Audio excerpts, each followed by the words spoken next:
Hello दोस्तों, welcome study में आप लोगों का स्वागत है। अभी हम बात कर रहे हैं सीटेट की ईवीएस। यह ईवीएस का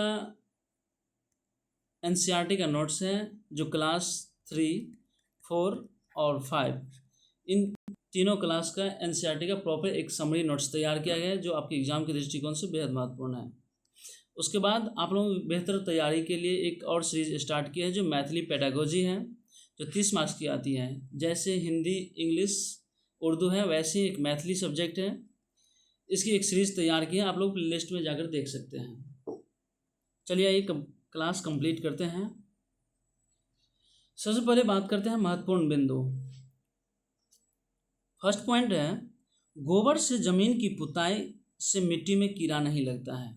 जैसा कि आप देख सकते हैं इस चित्र के माध्यम से, यह महिला क्या कर रही है, तो मिट्टी की पुताई कर रही है। किस चीज़ से? तो गोबर से। इससे क्या होता है, तो मिट्टी में कीड़ा नहीं लगता है। नेक्स्ट पॉइंट है, बर्फ़ में इग्लू के मकान होते हैं। आप लेह लद्दाख साइड जब जाइएगा तो वहाँ देखिएगा जो बर्फीला साइड में क्या होता है, एक मकान तैयार किया जाता है जो बर्फ़ का बना होता है, जिसे क्या कहते हैं, इग्लू कहते हैं। इस चित्र के माध्यम से देख सकते हैं जो यह क्या है, बर्फ़ का बना हुआ घर है जिसे हम क्या कहते हैं, इग्लू। नेक्स्ट पॉइंट है, भूकंप को सिस्मोग्राफ से मापा जाता है। भूकंप को किससे मापा जाता है? सिस्मोग्राफ से।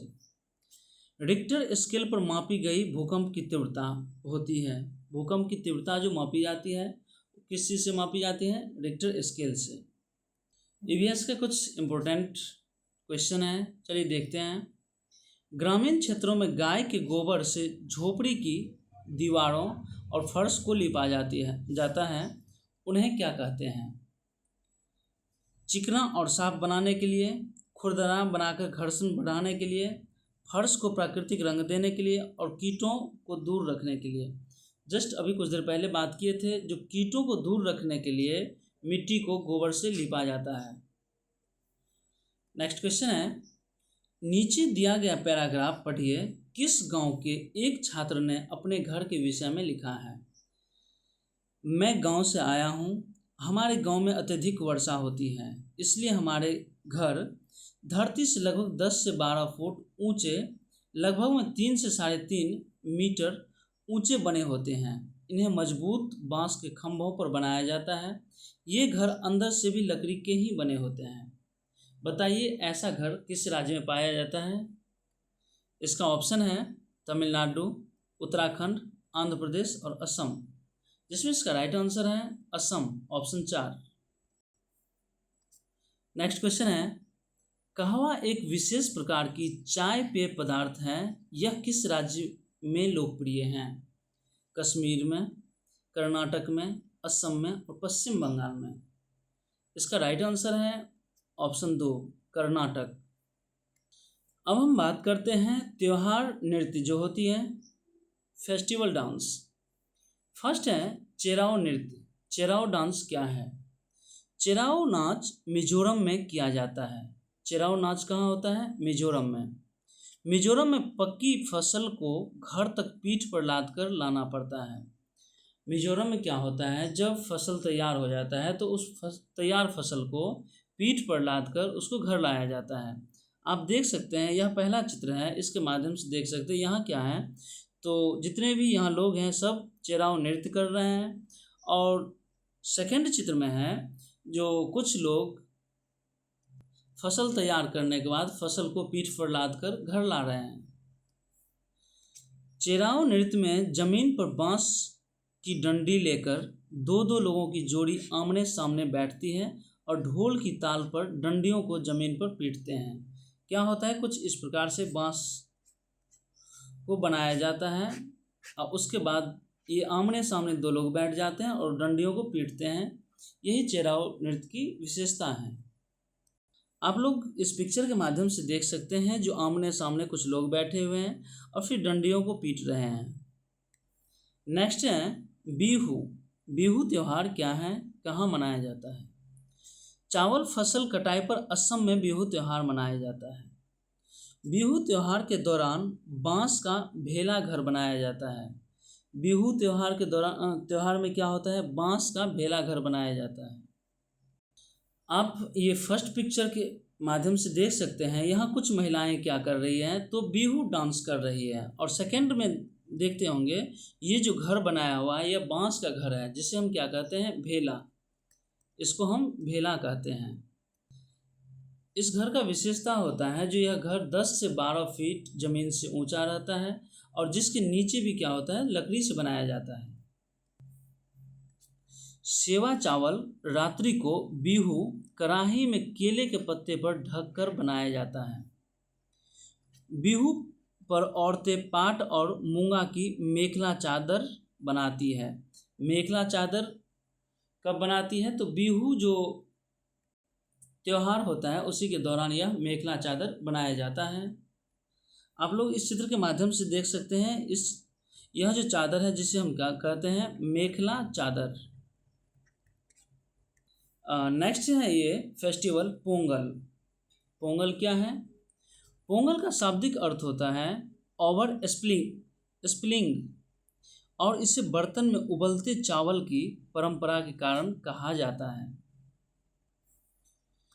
दक्षिण भारत के सबसे लोकप्रिय फसल कटाई त्योहार में से एक पोंगल है।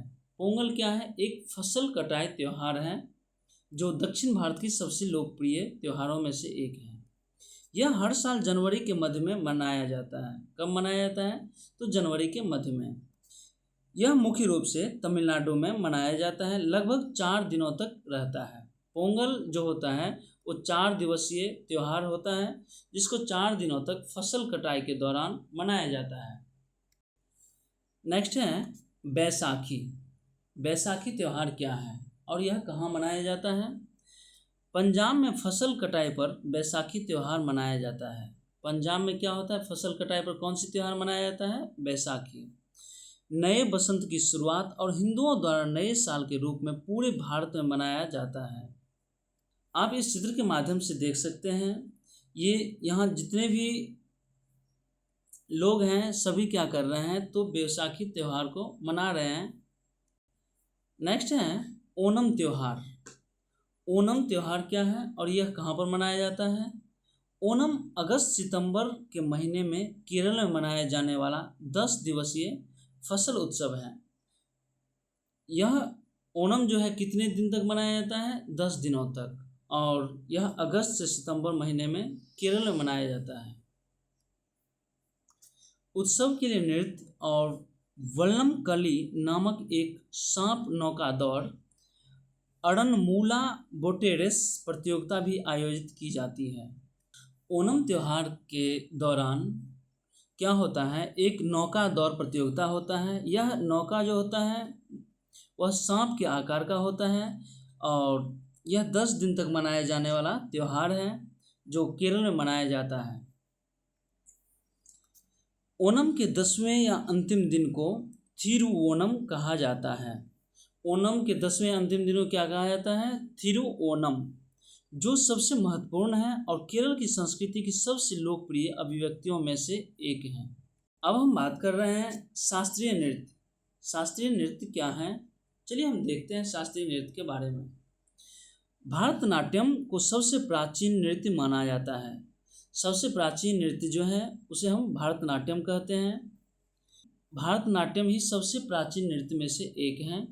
इस नृत्य को तमिलनाडु में देवदासियों द्वारा विकसित व प्रसारित किया गया था। तमिलनाडु के रहने वाले रोज सुबह फर्श पर कोलम बनाते हैं। ये बिंदुओं से बनाए जाते हैं। ओडिसी भारतीय राज्य ओडिशा की एक शास्त्रीय नृत्य है। ओडिसी क्या है? ओडिशा राज्य की एक शास्त्रीय नृत्य है। अभी तक हम लोग सभी राज्य के अलग अलग नृत्य के बारे में बात किए थे। एक बार फिर से हम लोग इसको रिवीजन कर लेते हैं। फर्स्ट है कर्नाटक। कर्नाटक का नृत्य है यक्षगान। फिर है केरल। केरल का है कथकली। पंजाब का है गिद्धा और भांगड़ा। फिर है गुजरात का गरबा, डांडिया या रास। राजस्थान का है घूमर। आंध्र प्रदेश का है कुचिपुड़ी, धीमासा। तमिलनाडु का है भारतनाट्यम और लीली घोड़ी। ओडिशा, ओडिशा का है ओडिसी।